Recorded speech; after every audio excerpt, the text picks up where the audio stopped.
My father was buried on a Thursday, and by Saturday morning, my uncle was already sitting at our kitchen table with a manila folder and a smile that didn't belong at a grief breakfast.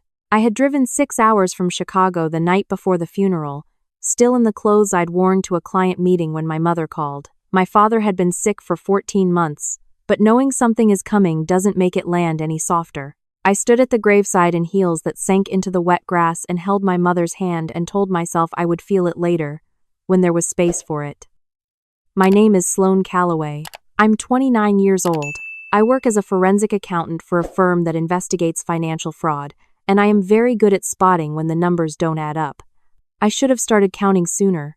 The house my parents owned in Birchfall, Indiana, sat at the edge of a pine ridge above the Tanner River. My father had bought 12 acres with it, including a detached workshop at the far end of the property, a long, low building with a metal roof and frosted windows that he had used for as long as I could remember for what he called his projects. I asked about it when I was 7. He smiled and said it was for grown-up work. I asked again at 14, and he said the same thing, only quieter. By the time I was in college, I had stopped asking. Some things in families calcify into unspoken rules. Don't ask about the workshop. Don't go near the workshop. The padlock on its door was heavy, old, and always there. My uncle had a key. His name was Dennis Calloway.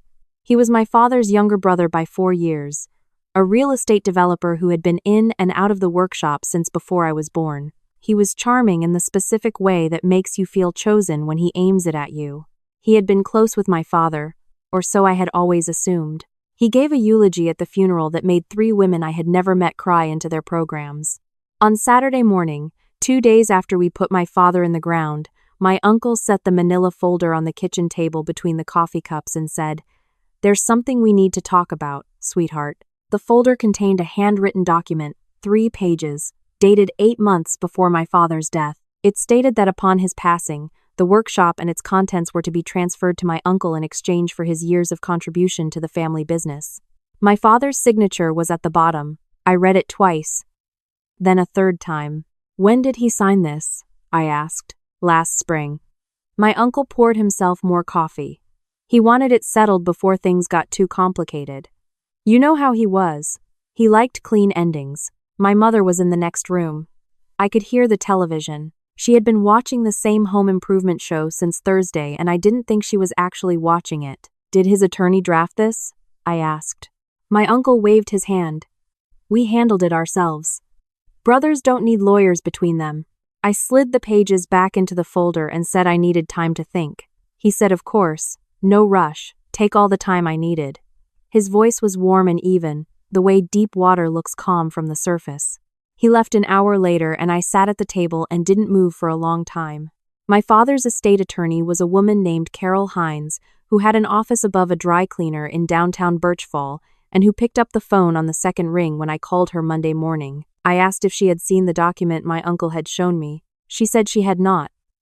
I asked if she was aware of any agreement between my father and his brother regarding the workshop. She paused for 3 full seconds and then said, "Sloane, I need you to come in." I drove to her office that afternoon. She had my father's actual will on the desk. In it, the house went to my mother, and the workshop and its entire contents went to me. No mention of my uncle, no side agreement. The will had been updated 11 months ago, 3 months into my father's illness, and Carol Hines had notarized it herself. "He was very specific," she said. "He told me there might be pressure after he was gone. He told me to make sure you got the keys before anyone else." She opened a drawer and set 2 keys on the desk. One was a padlock key on a plain metal ring. The other was smaller, with a red tag. She also handed me an envelope with my name on it in my father's handwriting. I didn't open the letter until I was in my car with the door closed and the engine off. My father's writing was small and careful, the way engineers write when they want to be precise. "Sloane, if you're reading this, I'm already gone, and I'm sorry I didn't tell you this in person. I should have. The workshop is yours. Everything inside it is yours. Don't let Dennis in before you've seen what's there. He's been taking money from the business account for 6 years. I have the proof. It's all in the red cabinet. I waited too long to confront him. You'll know what to do. You were always the one who could see through a bad ledger. Don't trust anyone who shows up with paperwork before you've been inside. Dad.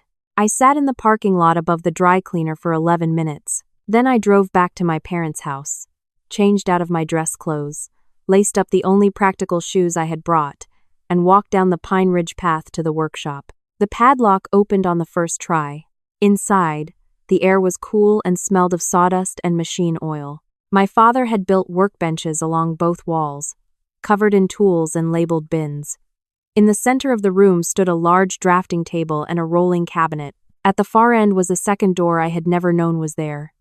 The small red key opened it. The back room was roughly 10 by 12.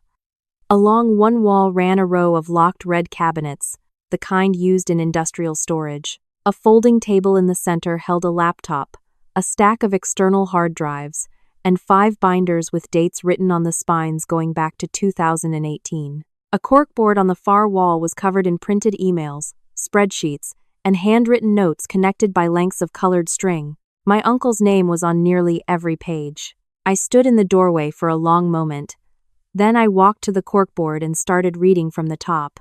What my father had built in that room, over 6 years of patient, quiet documentation, was a complete record of financial theft. My uncle had been a managing partner in the family's small commercial property business since 2017. He had used that position to divert lease payments into a shell company he controlled, to overbill contractors and pocket the difference, and to issue himself loans from the business account that were never repaid. The binders held bank statements, wire transfer records, and printed copies of every email my uncle had sent to vendors and clients misrepresenting his authority. The external drives, I would later find, held digital backups of all of it.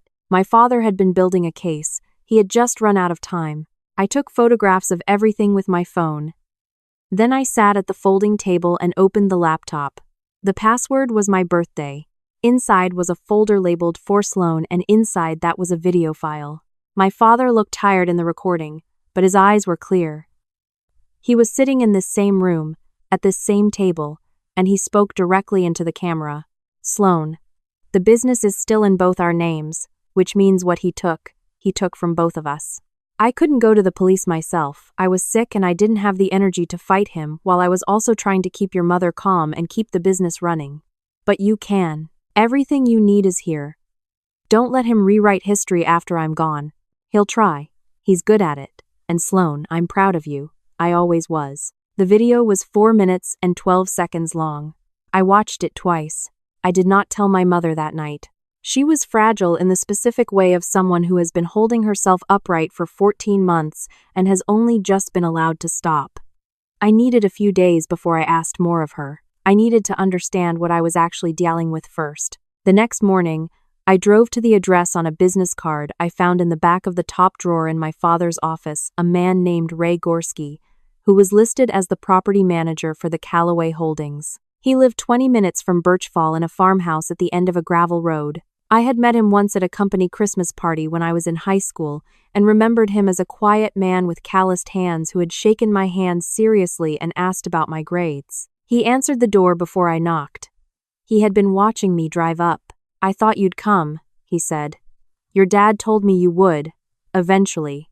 Come in. Ray Gorski had worked with my father for 19 years. He knew about the theft.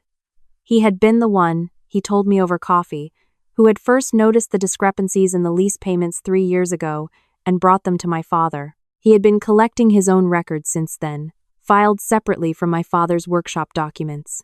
He had a box of them in a closet that he went and retrieved while I sat at his kitchen table. Your uncle called me twice last week, Ray said, setting the box down. Asked if I had any files he could borrow for a project.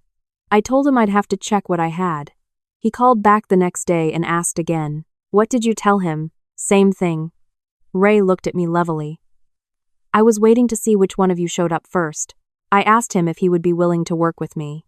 He said he had been ready to work with someone for 3 years. Over the next 2 days, I went through every document in both sets of files. The total amount my uncle had diverted or stolen from the business over 6 years was just under $900,000. The shell company he had used was registered in Nevada under a name that was a 1-letter variation of a legitimate contractor my father had used for years, close enough to look right on a quick scan, different enough to be a separate legal entity. It was careful, patient, competent fraud. The kind that's designed to stay invisible as long as no one looks too hard. I was a forensic accountant. I looked hard for a living. On the third morning, my uncle called my cell phone. "Sloane, I've been giving you space, but I do need an answer on the workshop transfer. There are some things stored in there that I need access to for the business." "What things?" I asked. "Equipment. Records. It's a working space, sweetheart, not a storage unit. Your father wouldn't have wanted it sitting empty." "I've been inside," I said. A short silence. "Of course. I just mean, I've been inside the back room, too." Another silence, longer this time. His voice when it came back was still smooth, but there was something new behind it, a slight adjustment in pressure. "Your father kept a lot of things back there that would be easy to misread without context. I'd love to sit down and walk you through everything properly." "I'll let you know," I said, and ended the call. Ray called me that afternoon. My uncle had shown up at the property management office and asked to look at the lease payment records for the past 3 years. I told him the files were in review. Ray said, "Thank you," I said. "Lock everything." I drove back to Birchfall and spent the evening with my mother. I made dinner and we ate together at the kitchen table, and she asked how long I was staying and I said I wasn't sure yet. She looked at me with the particular focus of a woman who has been married for 32 years and knows when something is being held back. "What's going on?" she said. I put down my fork. I told her most of it. Not the full amount, not yet, but enough. I told her that Dad had found something and documented it and left it for me to handle. I told her the handwritten document my uncle had brought to the table 2 days after the funeral was not something her husband had ever discussed with his attorney. My mother was quiet for a long time. The refrigerator hummed. Outside, the pines moved in the dark. "He never trusted Dennis with money," she said finally. "Not really. Not since they were young." She looked at her hands. "I thought they'd worked it out." "Dad worked it out his own way," I said. "He left me what I needed." She nodded slowly. "Then use it." I called a business attorney in Chicago that night, a woman I had worked with on 2 corporate fraud cases, and explained the situation. She listened without interrupting, and when I finished, she said, "Send me everything you have tonight. I'll start building the civil complaint." "Do you want criminal referral as well?" "Yes," I said. "Both. You know, once we file, he's going to come after you hard." "I know. Reputation, family pressure, the whole thing." "I know what that looks like," I said. "I investigate it for a living." She filed the initial paperwork 3 days later. By then, I had uploaded all of my father's documents to an encrypted server, made 3 physical backup copies, and logged everything in a master index. Ray had done the same with his records. Carol Hines had filed a formal objection with the probate court blocking any transfer of the workshop or its contents pending resolution of the estate. My uncle found out about the filing on a Friday. By Sunday, he had called my mother twice, my cousin once, and left a voicemail on my phone that was 14 minutes long and moved through sorrow and wounded confusion and gentle warnings about family legacy without once addressing a single specific fact. It was an impressive piece of work. I listened to it twice, transcribed the key phrases, and sent the transcript to my attorney as Exhibit A of what she called the soft pressure campaign. The harder pressure came on Tuesday. A story appeared on a local business news site with the headline, "Calloway Property Dispute, Family Feud or Financial Power Grab." The article quoted unnamed family sources saying I had swooped in from Chicago with a team of lawyers and was dismantling my father's business relationships before his body was cold. It mentioned my uncle by name and described him as a devoted co-builder of the family's legacy. It mentioned me as the out-of-state daughter who had different priorities. My uncle's assistant had been on the phone with a regional business blogger, I later found out. The article was live within 24 hours of the court filing. Ray called me when it went up. "You see this?" he said. "I see it," I said. "What do you want to do?" "Nothing yet," I said. "Facts take longer than rumors." We let the filing speak. My mother called 20 minutes later.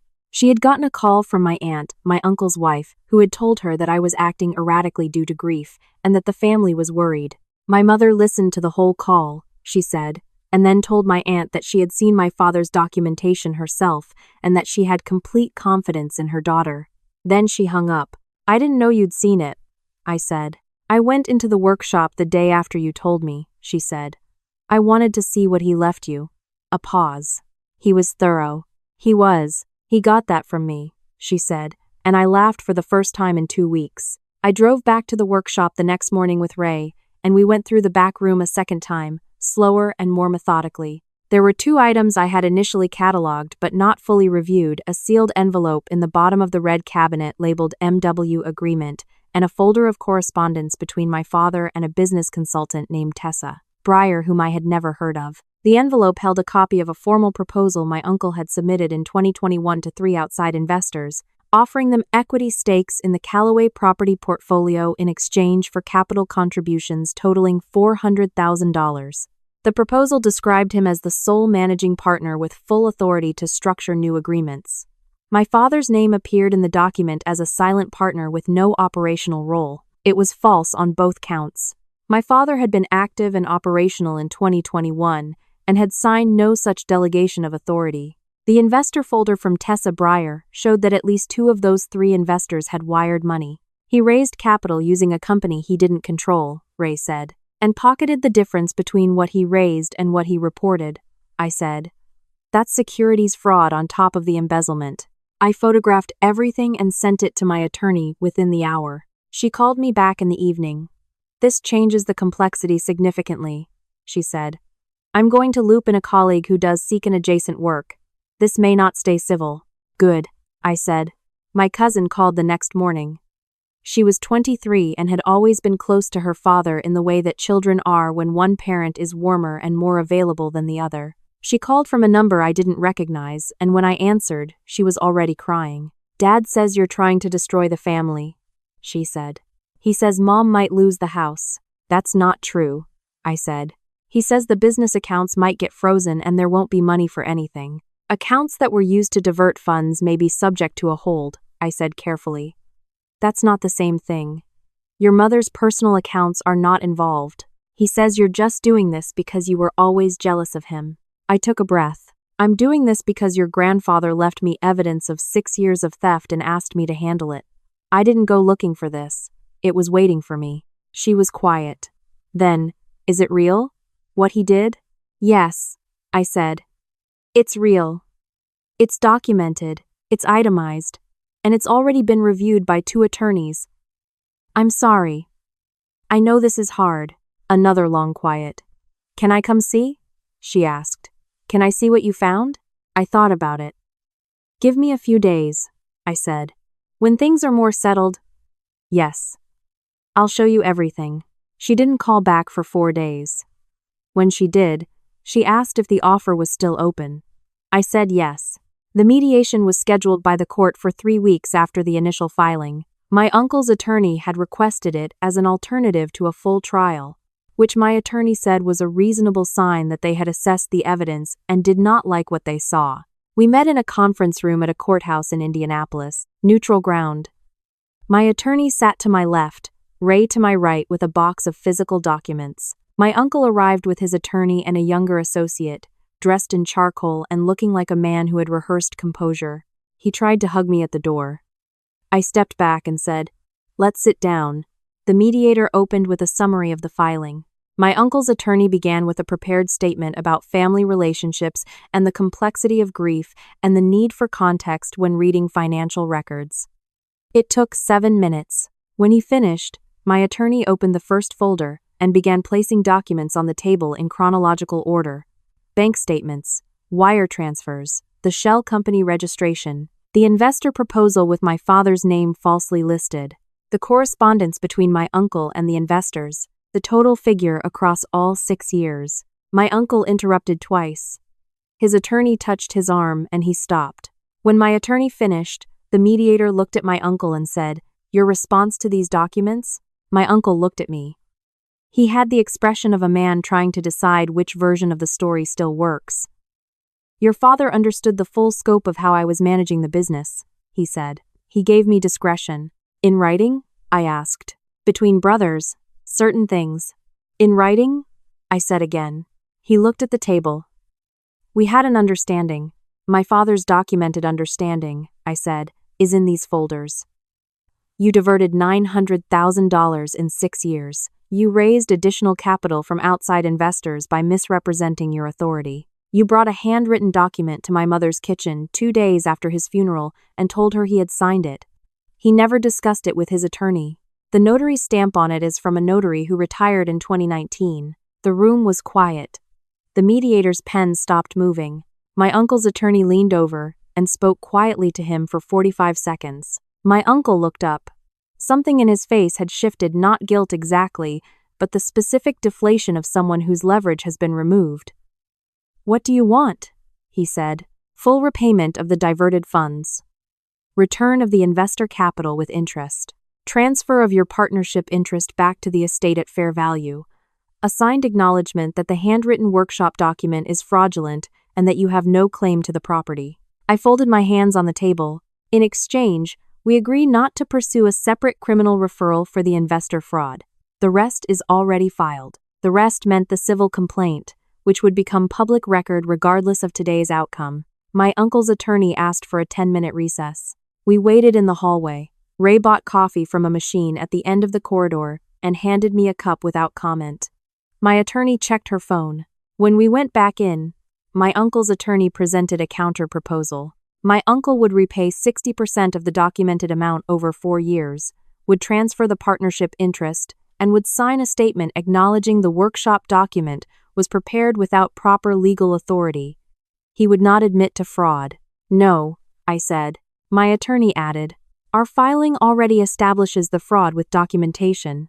What my client is offering is a ceiling on your exposure, not a floor. 100%, full repayment, signed acknowledgement, or we proceed." Another 10 minutes. My attorney and I ate peppermint candies she kept in her briefcase. Ray read something on his phone. When we went back in, my uncle signed. The mediator stamped the agreement and read the terms into the record. My uncle did not look at me when he signed. His attorney collected the copies with the efficiency of a man who wanted to be done. When the mediator dismissed the session, my uncle stood and buttoned his jacket and walked to the door and then stopped. He turned to me. "Your father should have come to me," he said. "We could have worked something out. He built everything you needed to make it right," I said. "He just knew he wouldn't be there to make you do it." My uncle left without answering. In the parking lot, Ray loaded the document box into the back of my rental car. My attorney shook my hand and said she would handle the filings and would be in touch within the week. She said I had been a composed client, and I told her she had never seen me at a closing before. I drove back to Birchfall alone. The drive took 2 hours, and I spent the first hour thinking through the next steps, and the second hour not thinking about anything at all. The sky over the Indiana flatlands was the kind of pale blue that doesn't require weather commentary. It was just there, steady. My mother was on the porch when I pulled up. She had made coffee, and there were 2 mugs on the railing. She looked at my face when I got out of the car and said, "Done?" "Done," I said. She handed me a mug, and we stood on the porch and looked at the pine ridge and the narrow trail that ran down to the workshop. The trees were the same as they had always been. The metal roof of the workshop caught the afternoon light between the branches. "What happens to the business?" she asked. "It stays," I said. "Ray will manage the day-to-day until we find someone permanent. The accounts will be recalculated once the repayment schedule starts. It's actually in better shape than I thought, once you remove what was being taken." She nodded slowly. "And the workshop?" "Mine," I said. "I'm going to convert the back room into an actual office. The equipment he left in there are some survey tools, some specialized gear. Ray says some of it is worth something if we find the right buyers. The rest we'll use." My mother looked at the tree line. "He spent a lot of time in that room." "I know. I thought it was just his hobby space, his retreat." She wrapped both hands around her mug. "I didn't know what he was doing." "He didn't want you to have to carry it," I said. She turned to look at me. "He was protecting me." "Yes. He should have let me help." I thought about my father in that back room, cataloging wire transfers in the evenings, building a case he would never deliver himself, leaving it all for me with a note that said, "You were always the one who could see through a bad ledger." Some people protect the people they love by keeping things from them, some by building what they need to fight back. "He helped," I said. "Just on a delay." My cousin came the following week. She drove from Fort Wayne on a Sunday morning and arrived with a reusable grocery bag full of things she thought I might need: good coffee, a jar of honey, a box of crackers that she apologized for immediately as a weird choice. I appreciated it without saying so. We walked down to the workshop together. I showed her the front room first, the workbenches and the tools, and the way my father had organized everything with the specific tidiness of someone who worked with precision. She picked up a small engraved label from one of the bins and read it and put it back. Then I opened the back room and let her stand in the doorway. She stood there for a long time without speaking. She read the corkboard. She looked at the binder spines with their dates. She picked up the photograph of the shell company registration that I had printed and left on the table and held it for a full minute. "He knew," she said finally. "Your dad knew the whole time." "For at least 6 years," I said. She set the photograph down. Her voice was quiet and even, the voice of someone holding something still before they decide what to do with it. "My dad's going to lose everything. He's going to have to repay what he took," I said. "The house is in your mother's name. She's protected. But the business was never actually his," I said. "He was a partner. He'll transfer that back. What he built with it legitimately, whatever that is a separate question." She sat down on the folding chair and looked at the wall of documents. I leaned against the cabinet and waited. "I always thought he was the fun one," she said. "Between them, my dad told stories. He made everyone laugh. He remembered birthdays. Uncle Paul, my father, was quieter, more serious." She paused. "I used to think that meant he cared less. He cared a different way," I said. She was quiet for another moment. "What do you need me to do?" I had not expected that question. I looked at her across the table in the back room of the workshop at the edge of the pine ridge and understood that she was 23 years old and had just found out who her father actually was, and she was still asking what she could do to help. "Nothing right now," I said. "You don't have to do anything. I want to." She met my eyes. "I want to be useful. Whatever's left to figure out. Then stay," I said. "Help me go through what's left in the cabinets. Ray's coming Thursday to start a full inventory. It'll go faster with 3 people." She nodded. "Okay. I can do Thursday." We walked back up to the house through the pine path. The afternoon light came through the trees in long angles, and the air was cold and clean. My mother met us at the door and hugged my cousin for a long time without saying anything. That evening, the 3 of us ate dinner at the kitchen table. We talked about my father, the way he made his coffee, the specific sound of his truck in the driveway, the fact that he had kept every birthday card any of us had ever given him in a shoebox in the closet. My mother found the shoebox after dinner and brought it to the table, and we sorted through them slowly, reading the handwriting of younger versions of ourselves. I had given him a card at age 6 with a drawing of a house that looked like a rectangle with a triangle on top, which he had labeled in his own handwriting, "Sloane's Masterwork." I put it back in the box, and we closed the lid, and my mother put the kettle on, and my cousin helped clear the plates without being asked. Later that night, after they had both gone to bed, I went back down to the workshop alone. I stood in the front room in the dark for a while, not turning on the light. I could hear the wind moving through the pines and the distant sound of the river. The padlock was in my pocket. I had taken to carrying it loose rather than leaving it on the door. Old habit, maybe, or just a reminder. My father had built this space to hold something impossible. He had sat in the back room, sick and running out of time, and organized his evidence with the same methodical care he had brought to everything else in his life, because he trusted that I would come and I would know what to do with it. He was right. He was also wrong to do it alone, to carry it by himself for 6 years without telling anyone who could help. There is a cost to that kind of protection. I had seen it in his face in the video, the exhaustion of a man who had been holding something heavy for too long without being able to set it down. But he had set it down. He had handed it to me. I turned on the light and walked to the back room, and sat at the folding table and opened the laptop one more time, not to look at anything, just to sit for a minute in the space he had built and acknowledge what it had cost him and what it had given me. The folder labeled "For Sloane" was still on the desktop. I moved it to a new location, renamed the drive, and created a backup. Then I closed the laptop, turned off the light, and walked back up the path to the house. The pine ridge was quiet. The workshop sat solid and low in the dark behind me. its metal roof silver under the stars. Not a secret anymore. Not a locked room. Just a building on 12 acres that belonged to me, full of the work of a man who did his best with the time he had, and trusted his daughter to finish it. I went inside and locked the door and went to bed. In the morning, there were things to do, and I knew exactly where to start.